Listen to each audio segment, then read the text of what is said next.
August 12, 1943. The Kummersdorf Army Proving Grounds, deep within the Reich. The midday sun beat down on the sprawling complex of concrete bunkers and muddy test tracks. The roar of a captured American engine echoed across the testing range, a sound that, to the German engineers present, carried a distinctly alien cadence. The radio operator transcribed the urgent report from the Eastern Front Command. 4th Panzer Army reports alarming attrition rates. Combat readiness for Tiger units below 50%. Supply chain unable to maintain parts flow. Requires immediate technical solution for sustained operations. Oberleutnant Klaus Richter, a lead engineer with the Heereswaffenamt, the Army Ordnance Office, studied the telemetry data from the captured vehicle. He was one of the first engineers to arrive at the proving grounds that morning, keen to dissect the captured beast. It was a recent acquisition, a practically intact M-four A-two Sherman tank, recovered near Salerno in Italy after a brief, sharp engagement. Its olive-drab paint was only lightly scorched, and its mechanical heart, a General Motors 6000 series diesel engine, was still vibrant. 7 German engineers and mechanics, men who had devoted their careers to forging steel titans like the Tiger and the Panther, stood around the foreign vehicle. What none of them fully grasped was that this 53,000-pound medium tank, which they had long dismissed as simple and inferior, was about to expose a fundamental strategic flaw in German armor doctrine, a flaw rooted not in armor thickness or gun caliber, but in the unseen, unglamorous factor of endurance. The Allies owned the logistics of the conflict. Since the North African campaign and the landings in Sicily, American and British armor had flooded the battlefields with near impunity. The Allied forces called this flow the steel tide, and it had become the relentless self-sustaining lifeline keeping their forces operational. The Wehrmacht's superiority in tank design had been demonstrated catastrophically at Kursk earlier that year, where the Tiger's 88mm gun could destroy a Sherman at a range of 2,000 meters. Their crews had trained for years in tactical deep battle, maneuvering their heavy armor for decisive battlefield engagements. Their telescopic sights and high-velocity weapons could deliver fatal blows where Allied guns often failed. General Heinz Guderian's strategy was straightforward: control the engagement, control the terrain, annihilate the enemy's main force. The Allies might own the production lines of Detroit, but sheer quality and tactical surprise belonged to the Reich. Without a constant supply of operational tanks, however, the 36,000 German troops on the Eastern Front faced increasing vulnerability. The Sherman represented American industrial capacity pushed to practical limits. The captured tank, a product of the Fisher Body Division, had arrived at Kummersdorf just 1 week prior. The M-four A-two model displaced just under 30,000 kilograms. Length was 19 feet 8 inches, beam was 8 feet 7 inches, height was 9 feet. Its moderate size allowed it to be transported rapidly and maintained easily where the 69,000-kilogram Tiger could not follow. Oberleutnant Richter commanded one of the first examination teams, scrutinizing the vehicle's running gear in the blazing summer light. Its armament consisted of a 75mm main gun and 2 50-caliber Browning machine guns. The German engineers sneered at the 75mm gun's performance against their latest armor, noting its low muzzle velocity. The tank carried no sophisticated electronic fire control, relying entirely on the crew's eyes and basic optical equipment for targeting. But the Sherman's primary, unacknowledged weapon was its drivetrain reliability. It featured 2 General Motors 671 diesel engines, coupled to a single output shaft, generating a combined 375 horsepower. Maximum speed was 25 miles per hour on roads, though 20 was more realistic cross-country. German Panther tanks could manage 35 miles per hour at best, but their complex transmissions and engines demanded constant maintenance. In the punishing operational environment of the Eastern Front, endurance meant survival. The hull construction defied the heavy, interlocking steel favored by German designs. It was a simple welded structure of rolled homogeneous armor plate. The entire hull could be manufactured in 2 months at a cost of approximately $45,000. A Panther required 7 months and cost 125,000 Reichmarks. Oberfeldwebel Hans Gruber, a master mechanic who had worked on the Maybach engine assembly line before being drafted, had spent 2 weeks learning every hum and rattle the American diesel could make. He was a specialist in engine longevity, a man who could diagnose a faulty oil seal by sound alone in complete darkness. "These diesels are boringly simple," Gruber explained to new crew members of the test team. "Wrong oil pressure, and you get a clear warning light. Let the cooling system fail, and the engine cuts out before it self-destructs. But treat them right, and they'll run for 2,000 miles before needing a major overhaul." Gruber had cross-referenced the American maintenance manuals with German standards. He developed a pre-test checklist that included warming the engines to precise temperatures, checking fuel pump timing for optimal torque, and ensuring the volute spring suspension (VSS) system was correctly greased. His appreciation for the American engineers' focus on simplicity and maintainability was growing daily, an unwelcome realization in the fiercely proud German engineering corps. His innovations would keep captured Shermans operational when manufacturer specifications said their German counterparts should have already failed. Major Egon Kessel, the project leader from Kummersdorf, stood on the muddy bank of the tank testing pond, watching the Sherman churn through the obstacles. He was a man who had earned his position through 15 years in the Wehrmacht's technical branch and was a staunch believer in the tactical superiority of the Panther. His mission tonight was straightforward: discredit the American design, focus the analysis on its thin armor, validate the superiority of the Panther's gun. The Sherman's main vulnerability, in his view, was its high silhouette and flat armor plating. At 29,000 kilograms, the tank needed only 100 meters to complete a full turn at speed. Its diesel engines limited its consumption of the battlefield's already strained gasoline supply. Its 75mm gun couldn't penetrate the Panther's glacis plate at typical combat ranges. Against a heavy tank, the Sherman's advantages, simplicity and reliability, evaporated. October 13, 1943, 2300 hours. The captured Sherman, designated Bute Panzer M-four A-two, sat idling in the shadows of the Kummersdorf main hangar. Its engines were muffled, running at minimum revolutions per minute to conserve fuel. No radio communication, only hand signals and shielded flashlights as the inspection crew prepared for a 200-kilometre endurance test. The German engineers had decided to push the captured tank to the limits of its operating capacity, a deliberate attempt to uncover the inevitable American mechanical flaws they were certain existed. Oberleutnant Richter led the patrol line. The test drivers spread out along the 40-kilometre test loop, watching and listening. Without sophisticated diagnostic equipment, they relied on what mechanics called the Mark I ear, human hearing, adapted to the subtle changes in engine noise after hours in the shop. At 23:47, the lookout spotted a shadow against the horizon. It was a German Panther Ausführung A, returning from its own grueling 100-kilometre night test, making a slow 10 kilometers per hour toward the maintenance bay.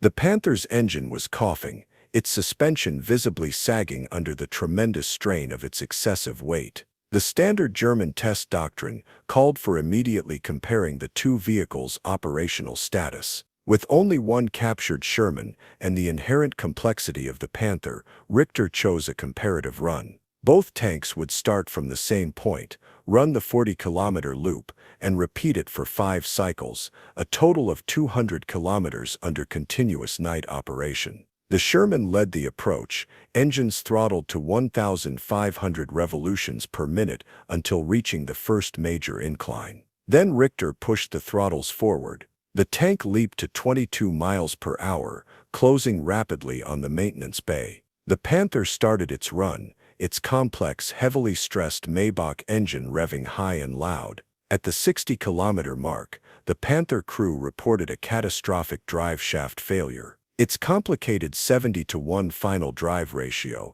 designed to handle the enormous torque of the 69,000-kilogram hull, had sheared off an axle, leaving the tank immobile, blocking the track. It was a problem that would plague the Panther throughout the war. The Sherman continued, traversing 100 kilometers before the German crew reported the first sign of trouble, a slow oil leak from the transmission. The American design, however, included multiple redundant fluid capacity buffers. The Sherman completed the full 200-kilometer run, returning to the hangar with its engine still purring, demanding nothing more than a few quarts of oil and a quick adjustment to a track tensioner. The Panther, on the other hand, required 3 days of depot-level repairs before it could move again. The disruption of the endurance test convinced Oberleutnant Richter to drastically alter the German assessment protocols. By November 1943, 12 captured Sherman tanks of various marks operated from Kummersdorf. Additional captured vehicles arrived with new maintenance schedules developed through hard experience. Intelligence revealed the typical Allied operational cycle. Units would advance for 2 to 3 days.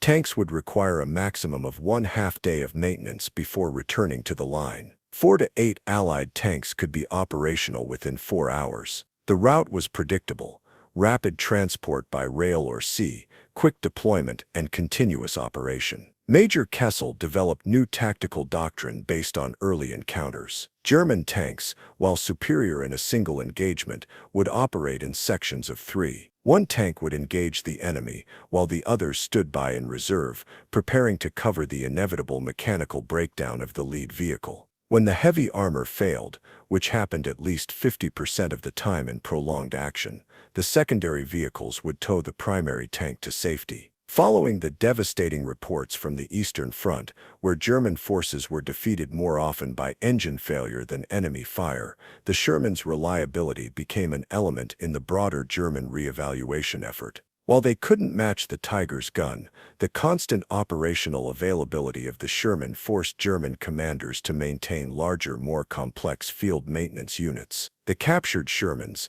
subjected to grueling tests, proved their longevity. Though the German reports noted the thin armor and the 75mm gun's lack of penetrative power, the psychological impact was significant. German records noted, the enemy's M4 tank makes sustained operations extremely hazardous. Its simplicity means it can return to the line within hours. Our sophisticated designs are a strategic liability. Panzer IV tanks attempted to intercept the Sherman test runs but achieved limited success. The German tanks suffered repeated final drive failures and overheating engines, illustrating the weapon's chronic reliability problems. However, the American tank's consistent running revealed a fundamental truth. One of the captured tanks, the Panzer M-four A-two, achieved the greatest operational run of any tank at Kummersdorf, logging 1,500 kilometers before requiring a full engine replacement. This demonstrated that the American forces could afford to use their armor aggressively,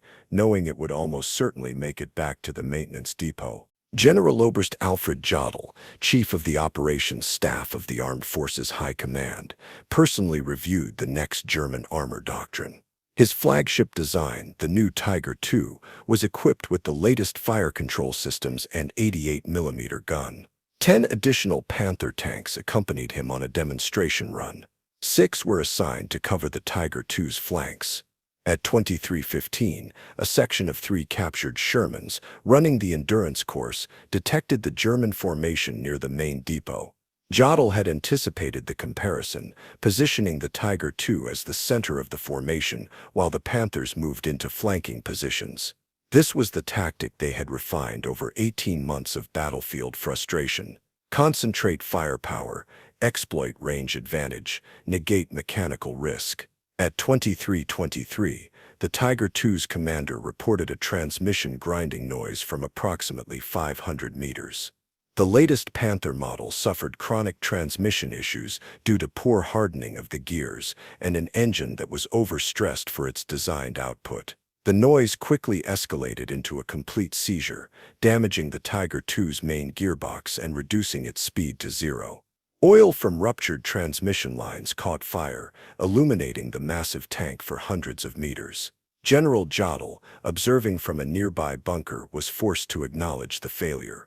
A recovery team took 4 hours to tow the Tiger II back to the repair hangar. Supply Panthers jettisoned their auxiliary fuel tanks prematurely to reduce weight and avoid further mechanical stress. At 0440 on December 12, the maintenance chief reported that the Tiger II would require a full gearbox replacement, an 8-week job that could only be done at the factory. This incident marked the peak of the German engineers' realization. Though the Panther would not achieve sustained operational readiness for months, their cumulative analysis as one element of the broader re-evaluation campaign was significant. German records revealed the extent of the disruption. Enemy simplicity combined with their industrial capacity makes our heavy armor philosophy increasingly untenable. Operational readiness reduced below sustainable levels. Major Kessel, after reviewing the findings, noted, "The American tank, while rarely achieving a tactical victory in terms of direct combat, forces constant maintenance attention that severely degrades our deployment capability." By January 1944, the German command shifted tank production emphasis to simpler designs, methods even less effective than the dedicated Panther line. The combination of the Sherman's reliability, Allied air superiority, and the failure of complex German designs had made sustained armored operations unsustainable. The Sherman analysis demonstrated that armored warfare had entered a new paradigm where multiple weapon systems working together could neutralize traditional advantages. The Sherman alone could not defeat the Tiger, but as part of a combined logistics and industrial approach, it contributed to strategic victory. Production statistics revealed the industrial equation. The United States built over 50,000 Sherman tanks during World War II. Each tank required 2 months to build and cost 1/5 of a Tiger. Even with high loss rates, they provided cost-effective, high-availability combat capability. Training programs at the Fort Knox Armored Center produced over 1,000 officers and 10,000 enlisted men. Each crew required just 8 weeks of training before deployment. By mid-1944, the Sherman received sophisticated G-34 gun sights, allowing for improved accuracy at 1,500 meters. The improved 76mm gun introduced in late 1944 increased penetrative reliability significantly. These improvements transformed the Sherman into a more effective combatant, though its primary role remained mass, reliability, and sheer numbers. The Imperial German Army attempted various countermeasures with limited success.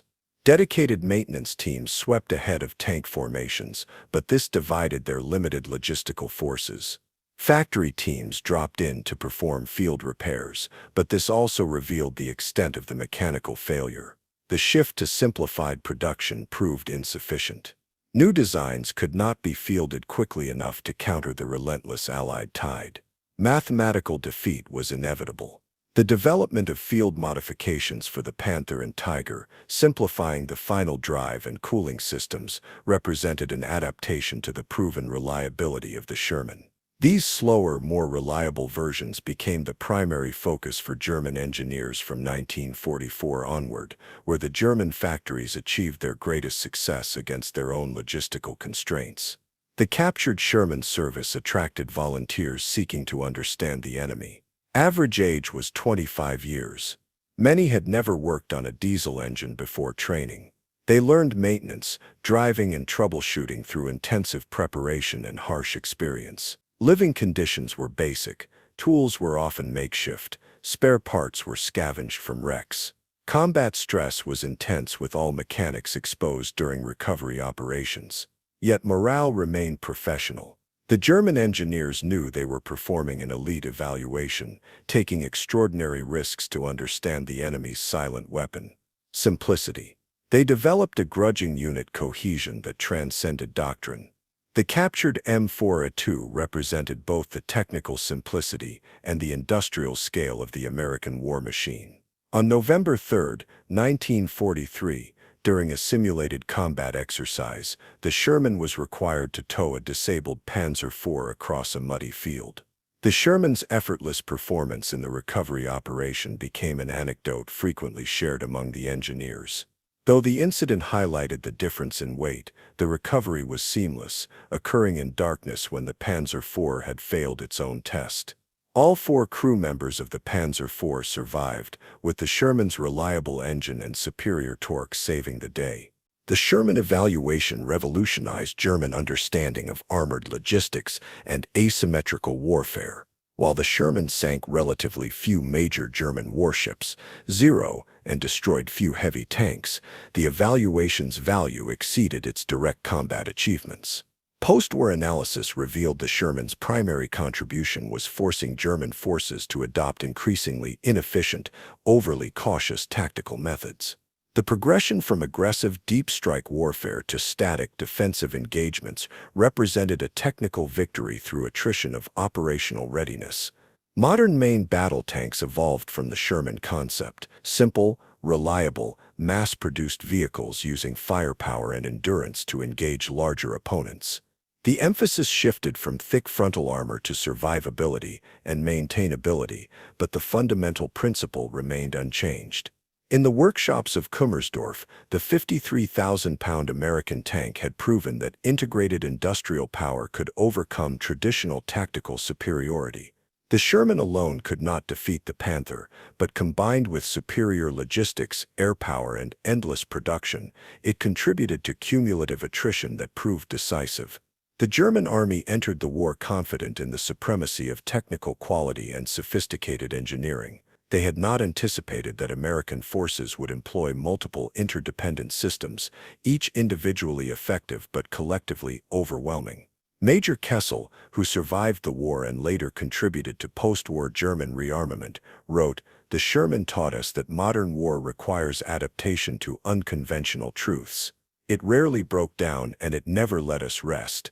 The final accounting was strategically significant despite limited tactical engagement. One reliable engine, one simple transmission, hundreds of supply bottlenecks bypassed, thousands of tons of fuel and parts saved by the Allies. The cumulative effect contributed to the German defeat.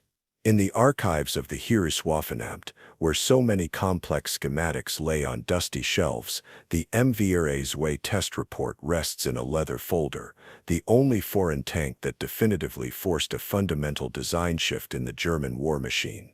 Its operational records serve as a monument to the engineers who fought in vast factories against complex steel behemoths, proving that simplicity and persistence could influence strategic outcomes even when technical superiority remained limited. The reliable tank had demonstrated that future mechanized warfare would require integrated logistics, technological adaptation, and recognition that even a medium combatant could contribute to strategic victory when employed as part of comprehensive campaigns.